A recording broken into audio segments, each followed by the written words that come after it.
इस देश को चलाने का काम करेंगे। 2027 में सरकार बनती है उत्तर प्रदेश में तो गृह मंत्री के वो लायक हैं। देश के गृह मंत्री बनेंगे। उत्तर प्रदेश में नहीं बन सकते। उत्तर प्रदेश में जिस मंत्रालय जनता की सेवा से जुड़ा रहा है, ये सब हमको हमारे पिताजी की विरासत में मिला है। हमारे पिताजी शुद्ध रूप से किसान थे और 30 वर्षों तक लगातार गांव के प्रधान भी रहे। आपके तीनों बेटे कामयाब हैं, आप जीवन भर जो है संघर्ष करते रहे हैं। इस पूंजी को जो है आप किस रूप में देख रहे हैं? नहीं, ये मेरी बड़ी पूंजी है, लेकिन बेलथरा रोड में जो कुछ बना है वो समाजवादी सरकार में बना है। जब नगर विकास मंत्री आजम खान थे, सबसे ज्यादा लोग कहते हैं कि 98 करोड़ या कितना जितना भी 76 करोड़ उन्होंने रुपया दे करके मलिन बस्तियों को लाइट से, पानी से और सड़कों से इस नगर को सुसज्जित करने का काम आ रहा है। तो ये जितनी मैं बता रहा हूँ ये सब के सब समाजवादी सरकार के हैं। मुझे नहीं लगता कि किसी दूसरी सरकार ने कुछ किया है, ये केवल कागजों में किए हैं और झूठ बोलने का काम कर। चेयरमैन जो हैं उनकी उपलब्धियों को, उनके कार्य करने की जो क्षमता को जुटला तो नहीं सकते हैं ना। उनका तो कहना है कि भाई जो कुछ भी नगर में विकास हुआ है सब चेयरमैन का देन है। विकास मंत्री आजम खान की बात आपने की है तो सपा के महासचिव ने उन्हें गृह मंत्री बनाने की बात कही है। क्या आपको लगता है कि समाजवादी पार्टी की सरकार में वो गृह मंत्री बनने के काबिल हैं? की बात किया, नगर विकास मंत्री के रूप में आजम खान के कार्यों को गिनाया है, क्या गृह मंत्री बनने के लायक हैं? जोगी जी बैकफुट पर हैं, उनको एहसास हो गया कि अब हमारे जाने के दिन हो गए, तो ये सरकार जाने वाली है। जाने वाली तो चलिए ठीक है, सरकार जो है बदलना चाहिए, लेकिन लोगों को एक डर जो है दिखाया जा रहा है कि अगर जो है कहीं सपा की सरकार बन गई तो 10 साल पुराने वाले जो है माहौल जो वापस आ जाएगा। यहाँ पे रोज़ दंगे फसाद होंगे, लाठी डंडे से जो है आप लोग पीटे जाएंगे। इसलिए ये लोग तथाकथित फर्जी सनातनी डरे हुए हैं कि अगर समाजवादी पार्टी 27 में आ गई तो ये जाने वाली नहीं है। कुमार का 10,000 का दाव बिहार में चला है, क्या आपको नहीं लगता है कि 50,000 का दाव जो है योगी जी का यहाँ चल जाएगा? नमस्कार, आप देख रहे हैं भारत मीडिया। कहते हैं किसान का पसीना और नेता का संघर्ष जब रंग लाता है तो सफलता इतिहास रचती है। जीवन भर समाजवादी विचारधारा से जुड़े रहकर राजनीति और किसानी करने वाले सपा के प्रदेश सचिव और पूर्व जिलाध्यक्ष अद्याशंकर यादव जी की मेहनत आज रंग लाई है। उनके बेटे डॉक्टर, वकील बन करके सफलता का नया आयाम रच रहे हैं। आज उनके एक बेटे ने क्लिनिक का उद्घाटन करके बेलथरा रोड में स्वास्थ्य सेवा देने के लिए पहल की है। आइए उनसे जो है बात करते हैं और संबंध में जानने की कोशिश करते हैं कि वह खुद ही एक जब राजनीतिक रहे हैं तो अपने बेटों को इस क्षेत्र में उतारने का उनका मकसद क्या रहा है। सर, सबसे पहले आपको ढेरों सारी शुभकामनाएं और मुबारकबाद। बहुत बहुत बधाई शब्बीर भाई, आपको और आपकी पूरी टीम को धन्यवाद। आपने जीवन भर जो है समाजवादी विचारधारा से जुड़े रह करके और संघर्ष किया है। आज एक आपके बेटे जो है डॉक्टर बन करके आज क्लिनिक का जो है उद्घाटन किए हैं। इस भावुक पल में आप क्या कहेंगे? क्यों आपको जो है उस पेशे में उन्हें लाने की ज़रूरत पड़ी? शब्बीर भाई, मेरा पूरा परिवार जनता की सेवा से जुड़ा रहा है। ये सब हमको हमारे पिताजी की विरासत में मिला है। हमारे पिताजी शुद्ध रूप से किसान थे और 30 वर्षों तक लगातार गांव के प्रधान भी रहे। माताजी भी 10 साल गांव के प्रधान रही। हमारी पत्नी भी बीडीसी रही, बहू भी हमारी प्रधान रही, हमारी बहू भी बीडीसी रही। तो ये सब कुछ मन में सेवा का भाव था, चाहे राजनीति के क्षेत्र में जाकर समाज की सेवा की जाए चाहे अस्पताल खोलकर स्वास्थ्य के क्षेत्र में जाकर सेवा की जाए, चाहे डिग्री कॉलेज की स्थापना करके शिक्षा जगत में कुछ रचनात्मक, कुछ बड़ा काम और सेवा करने का काम किया जाए। तो ये हम लोग लगातार हम लोगों के दिमाग में था। इसीलिए जहाँ हमारे बड़े बेटे गौरव शंकर यादव हैं, एलएलएम करने के बाद वो लॉ पीएचडी कर रहे हैं और एक बड़ी कंपनी से भी जुड़े हैं जो ऑनलाइन घर पे अपना करते हैं, और उनका सपना है कि जो अपना डिग्री कॉलेज है उसमें लॉ की मान्यता लेकर हम लॉ का प्रोफेसर बनेंगे और भी अपना जो करना हो करेंगे। वहीं दूसरे बेटे जो सबसे छोटे हैं वो अमेठी यूनिवर्सिटी से लॉ और एलएलएम करने के बाद कचहरी में प्रैक्टिस करते हैं और आपकी और अपने साथियों के आशीर्वाद से, ईश्वर की कृपा से व्यवसाय, एक ईंट भट्टा का भी व्यवसाय है तो उसे भी वो संभालते हैं। और ये जो हमारे दूसरे नंबर के बेटे हैं डॉक्टर सौरव शंकर यादव, तो मेरे मन में था इनको डॉक्टर बनाया जाए। जब ये पढ़ के निकले तो कई जगह खुर्जा और सिविल अस्पताल लखनऊ और यहाँ भी तो कई जगहों पर इन्होंने समय दिया, प्रैक्टिस किया, अनुभव प्राप्त किया। मुझे लगा कि अब इनको सेल्फ डिफेंड करना चाहिए। उस दिशा में हमने ये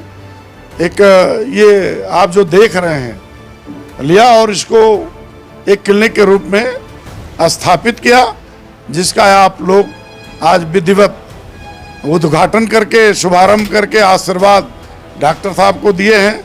हमारे मित्र, हमारे दोस्त, हमारे नेता, हमारे रिश्तेदार, हमारे कार्यकर्ता, हमारे परिवार के लोग, सब लोगों ने मिलकर के आज जो आशीर्वाद दिया है, विश्वास है कि आशीर्वाद इसी तरह का आशीर्वाद और सहयोग आप सबका बना रहेगा। जो आप समाज सेवा से जुड़े हुए हैं, आज जो क्लिनिक खोली है उसके माध्यम से क्षेत्र लोगों को क्या सुविधाएं मिलने वाली हैं? देखिए, मैंने बताया इसके पहले भी कि जिस इलाके में हम लोग रहते हैं वह इलाका एकदम दूरांचल, दूर का इलाका है, इंटीरियर है।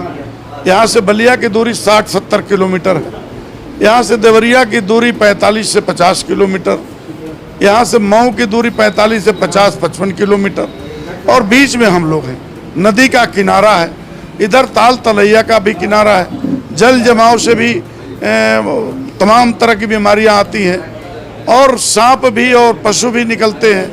तो कई तरह के घटनाएं आम जनता के साथ घटित होती हैं, लेकिन यहाँ कोई है नहीं। मेरा मानना था कि शुरू में अगर कोई बड़ा अस्पताल ना हो सके तो एक छोटा भी अस्पताल हो जहाँ लोगों को फर्स्ट एड मिल जाए, और फर्स्ट एड मिल जाए ताकि हम उनको देवरिया, बलिया, मऊ, लखनऊ, गोरखपुर, बनारस पहुंचने तक का इलाज कर दें, ताकि वहां उनका जान बच जाए और उनके परिवार में खुशहाली आ जाए, उनके चेहरे पर रौनक आ जाए, कोई जन की हानि ना हो। इस बात को लेकर मैंने इसे स्थापित किया है कि यहाँ के लोगों को एक बेहतर सुविधा मिले। आपके तीनों बेटे कामयाब हैं, आप जीवन भर जो है संघर्ष करते रहे हैं, इस पूंजी को जो है आप किस रूप में देख रहे हैं? नहीं, ये मेरी बड़ी पूंजी है। मेरे पिताजी भी मुझको इलाहाबाद विश्वविद्यालय में 82 में इलाहाबाद विश्वविद्यालय में भेजकर मुझे पढ़ाया, और मैं ग्रेजुएट लॉ भी हूँ, वकील भी हूँ। प्रैक्टिस थोड़े दिन गया, नहीं गया, बाकी तो समाजवादी पार्टी से जुड़ गया और तब से लेकर के समाजवादी पार्टी का काम कर रहा हूँ, राजनीति में जनता का सेवा कर रहा हूँ, पार्टी का काम कर रहा हूँ। लेकिन मुझे बहुत भरोसा है और अपनी जो कमाई दिख रही है औलाद के रूप में, शिक्षा के रूप में, स्वास्थ्य के रूप में, परिवार के रूप में, चाहे भाई हो, भतीजा हो, रिश्तेदार हो, सब फलता फूलता हमारा परिवार है। और हमारे इष्ट मित्र, कार्यकर्ता, साथी सब हमको आंखों पर बिल्कुल लिए रहते हैं, प्यार दुलार देते हैं। उनके दिलों पर एक तरह से कहे मैं राज करता हूँ। कोई एमएलए हो जाए, कोई एमपी हो जाए, लेकिन लोग मुझे नेताजी कह के बोलते हैं। ये इतना बड़ा सम्मान देते हैं उन सम्मान से मैं बहुत अभिभूत रहता हूँ और मुझे कभी लगता ही नहीं है कि मैं जनप्रतिनिधि नहीं हूँ।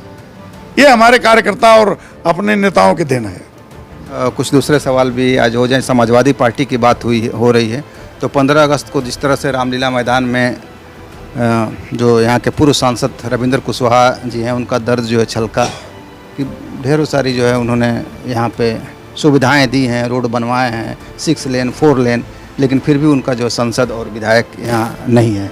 इस पर आपकी क्या प्रतिक्रिया होगी?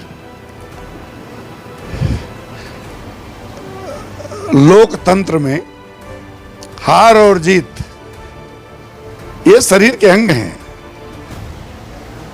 हार भी होती है, जीत भी होता है। राजनीतिक आदमी को विचलित नहीं होना चाहिए।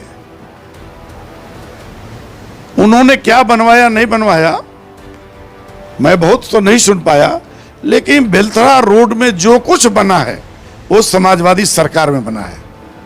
चाहे सामुदायिक स्वास्थ्य केंद्र का निर्माण हो रहा हो, चाहे ट्रेजरी की स्थापना रही हो, चाहे तहसील का निर्माण रहा हो, चाहे रोडवेज डिपो जो बेलथरा में बना है रहा हो, चाहे अग्निशमन केंद्र अभी कमरौली में जो बना है ये बना हो, और चाहे यहाँ की संपूर्ण सड़कें हों, चाहे बेलथरा रोड के अंदर जब नगर विकास मंत्री आजम खान थे, सबसे ज़्यादा लोग कहते हैं कि 98 करोड़ या कितना जितना भी 76 करोड़ उन्होंने रुपया दे करके मलिन बस्तियों को लाइट से, पानी से और सड़कों से इस नगर को सुसज्जित करने का काम किया।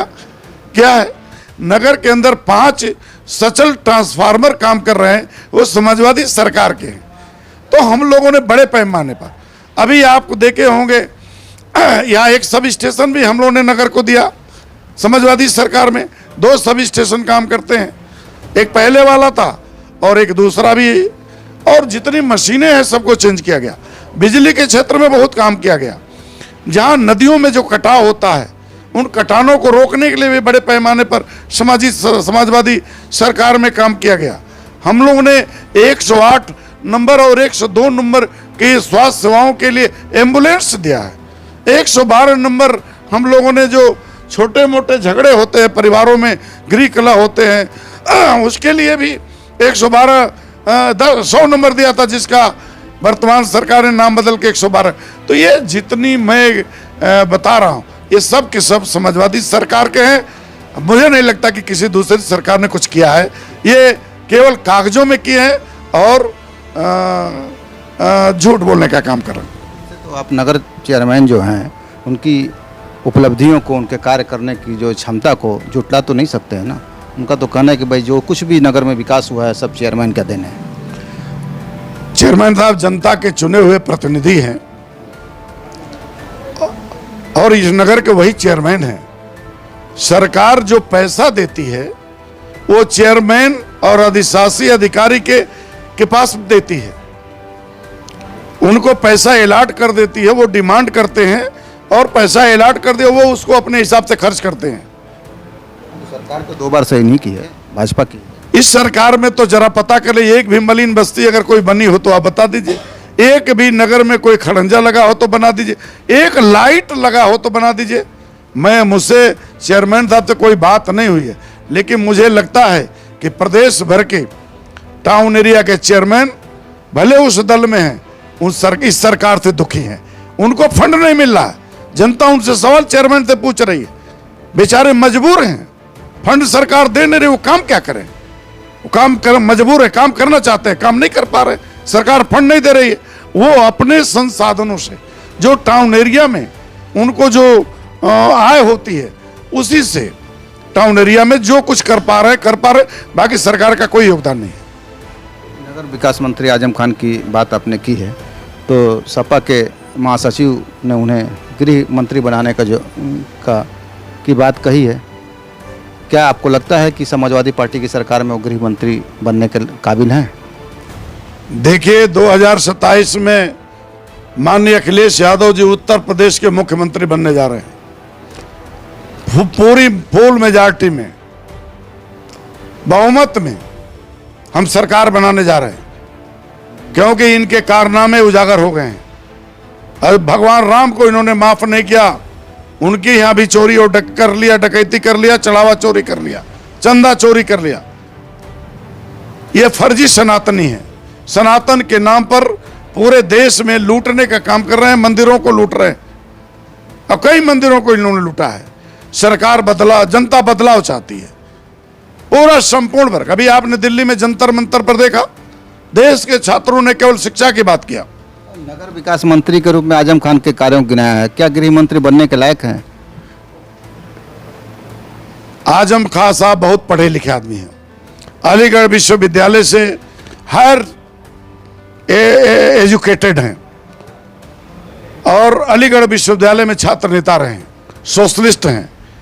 और मैं समझता हूं भारत सरकार में उन्हें गृह मंत्री बनाया जाएगा तो इस देश को ठीक से चलाएंगे और उन तमाम संस्थाओं को संचालित करने का काम करेंगे जहां शिक्षा का काम मंद है, जहां हमारी सीमाएं कमजोर हैं, जहां नफरत का वातावरण पैदा किया जा रहा है, वहां भाईचारे का वातावरण पैदा करेंगे और एक मिल्लत, एक प्यार, एक मोहब्बत का संदेश देकर इस देश को चलाने का काम करेंगे। 2027 में सरकार बनती है उत्तर प्रदेश में तो गृह मंत्री के वो लायक हैं। देश के गृह मंत्री बनेंगे, प्रदेश में नहीं बन सकता। उत्तर प्रदेश में जिस मंत्रालय में वो चाहेंगे बने रहेंगे। पहले हम उत्तर प्रदेश में उनको गृह मंत्री बनाएंगे और भारत सरकार में भी मौका मिलेगा तो गृह मंत्री बनाएंगे। इस तरह से योगी जी का जो कल बयान है मुख्यमंत्री योगी आदित्यनाथ का, उसे अब लग रहा है कि कहीं ना कहीं उत्तर प्रदेश में हिंदू मुस्लिम की राजनीति अब पीछे जो है चली जा रही है। जोगी जी बैकफुट पर हैं, उनको एहसास हो गया कि अब हमारे जाने के दिन हो गए, क्योंकि अभी बनारस में उनकी जो मीटिंग हुई आपने देखा, सारी कुर्सियां खाली थी, जनता ने उनको नकार दिया। अब कोई नोटिस नहीं ले रहा। 7,000 करोड़ रुपया उन्होंने अपने को कर्मों पर पर्दा डालने के लिए जो मीडिया पर खर्च किया है कि हमको चमकाओ, हमारा कर्म तो नहीं है लेकिन हमारी झूठी खबरें फैलाओ और हमारे कुकर्मों पर पर्दा डालो, उसका भी खुलासा हो गया है। कोई विकास का काम नहीं हुआ। गोरखपुर आप देखे होंगे, अभी महामहिम राज्यपाल गई थी और महामहिम राज्यपाल ने जो गोरखपुर विश्वविद्यालय में देखा और उसको उन्होंने जनता के बीच में, प्रेस के सामने, आप लोगों के सामने सरेआम कहने का काम किया और कहा मुख्यमंत्री नाराज हो जाए तो हो जाए, लेकिन जो कमियां हैं मैं कहूंगी ये बहुत बद से बदतर स्थिति है गोरखपुर के और मैं इसे बर्दाश्त नहीं करूंगी। ये महामहिम राज्यपाल कह रही हैं, कोई दूसरा नहीं कह रहा और सार्वजनिक कहा है। तो ये सरकार जाने वाली है। जाने वाली तो चलिए ठीक है, सरकार जो है बदलना चाहिए, लेकिन लोगों को एक डर जो है दिखाया जा रहा है कि अगर जो है कहीं सपा की सरकार बन गई तो 10 साल पुराने वाले जो है माहौल जो वापस आ जाएगा, यहाँ पे रोज़ दंगे फसाद होंगे, लाठी डंडों से जो है आप लोग पीटे जाएंगे। नहीं, लोगों को इस बात का भय है कि समाजवादी पार्टी अगर उत्तर प्रदेश के में सरकार में आ जाएगी तो इंटर पास बेटियों को 30,000 रुपया जो अखिलेश यादव दे रहे थे उसको बढ़ाकर 40,000 रुपया, 50,000 रुपया देंगे और उन बेटियों को देंगे जिनके बाप एक साथ वो रुपये नहीं गिन पाए। उन बेटियों के हाथ में जिनमें कलम नहीं, उन बेटियों को लैपटॉप देंगे पढ़ने के लिए, बेटों को लैपटॉप देंगे पढ़ने के लिए। शिक्षा का आम जनता को, झोपड़ी में रहने वाले लोगों को शिक्षा का अधिकार देंगे, सुविधाएं बढ़ाएंगे। जिन लोगों के घरों पर बुलडोजर चले हैं उन घरों को, उन लोगों को सम्मान देने का काम करेंगे। हम संपूर्ण वर्गों को लेकर साथ चलेंगे, हिंदू, मुस्लिम, सिख, ईसाई सभी वर्गों को, छात्र, नौजवानों को, वकीलों को, डॉक्टरों को, व्यापारियों को, किसानों को, महिलाओं को हम साथ लेकर चलने वाले हैं। सबका विकास और सबकी प्रगति का रास्ता समाजवादी पार्टी खोलने का काम करेगी। इसलिए ये लोग तथाकथित फर्जी सनातनी डरे हुए हैं कि अगर समाजवादी पार्टी 27 में आ गई तो ये जाने वाली नहीं है, ये 47 नहीं 57 तक देश में राज करेगी। फिर इनका पत्ता सुपड़ा साफ, जनता हमेशा हमेशा के लिए इनकार, जैसे 80 के दशक में इनके मात्र 2 सांसद थे, उसी स्थिति में हम उनको पहुंचाएंगे। जनता पहुंचाने का मन बना लिया है। जिस तरह से नीतीश कुमार का 10,000 का दाव बिहार में चला है, क्या आपको नहीं लगता है कि 50,000 का दाव जो है योगी जी का यहाँ चल जाएगा? पहले 15 लाख रुपया तो मोदी दे दें। जो जनता के बीच में वादा किए थे कि हम 15-15 लाख रुपए खाते में भेजेंगे, पहले 15-15 लाख रुपए का हिसाब तो दे दें, फिर 50,000 की बात होगी और भी किस्तों में बात होगी। ये झूठ बोलने वाले, ये देने वाले नहीं है। बिहार में दिया और फिर वसूला। जिन लोगों ने ले लिया उनके घर वसूली पहुंच गई चुनाव बाद। उत्तर प्रदेश के लोग जानते हैं ये झूठ बोलने वाले लोग हैं, ये देने वाले लोग नहीं हैं। और देंगे कहीं, कुछ दे भी दिया तो वसूली करेंगे, और देंगे कहां से? ये भगवान राम के चढ़ावा चोरी का जो पैसा है, पाप का पैसा है, उस पाप का भागीदार उत्तर प्रदेश की महिलाओं को बनाना चाहते हैं। उत्तर प्रदेश की महिलाएं इनके पाप के भागीदार बनना नहीं चाहती हैं। वो भगवान हमारे आराध्य भगवान हैं, हमारी मान्यता है, हम उनके चरणों में उनको प्रणाम करते हैं। हमारी पूरी आस्था उनके साथ है। हम इन चोरों को, बेईमानों को, लुटेरों को, हम इनको जनता भगाने का काम करेगी। महिलाएं इनके बहकावे में नहीं है, कभी नहीं। उत्तर प्रदेश की संरचना देख लीजिए, कभी कुछ नहीं हो सकता। महिला विरोधी है, ये कभी महिलाओं के बारे में सोचते ही नहीं। अच्छा, सोचा है क्या? आप बता दीजिए। 80 के दशक में मेरठ के अंदर बागपत में माया त्यागी नामक महिला के गुप्तांग में डंडा डाला गया था, नंगा करके शहर में घुमाया गया था। यही मनुवादी लोग, मनुस्मृति को मानने वाले लोगों ने यह कुकर्म किया था। और चौधरी चरण सिंह को सड़क पर उतर करके भारत बंद करने का आह्वान किया गया, और तब जाकर के वो दरोगा सजा हुई और जेल गया। और उसके पहले की कहानी आपको, शिक्षा का जब अलग जमाया, शिक्षा की देवी सावित्रीबाई फुले ने, इसी समाज, इसी सोच के लोगों ने उनके ऊपर गोबर फेंका, उन्हें गालियां दी, क्या क्या नहीं कहा, फप्तियां कसी और उनका विरोध किया। और यही समाज, फूलन देवी जो दलित परिवार की, जिसके साथ बलात्कार हुआ, अन्याय हुआ, अत्याचार हुआ, शोषण हुआ, केवल उसको डाकू कहते रह गए। लेकिन उसकी बेबसी, उसके बलात्कार, उस पर अत्याचार की कोई चर्चा नहीं हुई। लेकिन जब मुलायम सिंह यादव ने जेल से छुड़ाकर पार्लियामेंट में भेज दिया, सम्मान की जिंदगी दे दिया, अपनी बेटी बना लिया, तो दिल्ली में अटल बिहारी वाजपेयी की सरकार और उत्तर प्रदेश में राजनाथ सिंह की सरकार और सचिवालय के बगल में फूलन देवी की हत्या करा दी गई। कोई पूछने तक नहीं गया। धन्यवाद देना चाहता हूं मुलायम सिंह यादव को, जिन्होंने 100 को भी कंधा देकर घाट तक पहुंचाने का काम किया। ये समाजवादी विचारधारा के लोग हैं। और अभी नेहा बोरा जो दिल्ली यूनिवर्सिटी की बेटी है, देश में छात्रों की बात करती है, झारखंड में गई तो उसके पर स्याही फेंकने का काम यही आरएसएस के लोगों ने किया। ये कभी महिला के समर्थक रहे ही नहीं, ये महिला विरोधी लोग हैं। इसलिए इन महिलाओं के बारे में और इनसे कोई उम्मीद मत कीजिए। मैं बहुत ठीक से जानता हूं, ये महिला विरोधी, मनुस्मृति को मानने वाले लोग हैं, ये मनुवादी लोग हैं। महिलाओं से दूर दूर का इनका कोई रिश्ता नहीं है। बहुत धन्यवाद आपका। आगे और भी चर्चाएं आपसे होती रहें। बहुत आभार, बहुत आभार, बधाई। तो आप सुन रहे थे समाजवादी पार्टी के प्रदेश सचिव और पूर्व जिला अध्यक्ष को। तो यहाँ बलिया के बेलथरा रोड में यह कार्यक्रम है, और इनके जो दूसरे नंबर के बेटे हैं, उनके द्वारा जो है क्लिनिक का जो उद्घाटन किया गया था। क्लिनिक के उद्घाटन के अवसर पर यह सब चर्चाएं हो रही थी। आपकी इस चर्चा पर क्या प्रतिक्रिया है? कमेंट बॉक्स में अपनी प्रतिक्रिया जरूर दर्ज करें। भारत मीडिया के लिए ओम प्रकाश सिंह के साथ सब्बीर अहमद की रिपोर्ट। देखते रहे भारत मीडिया चैनल।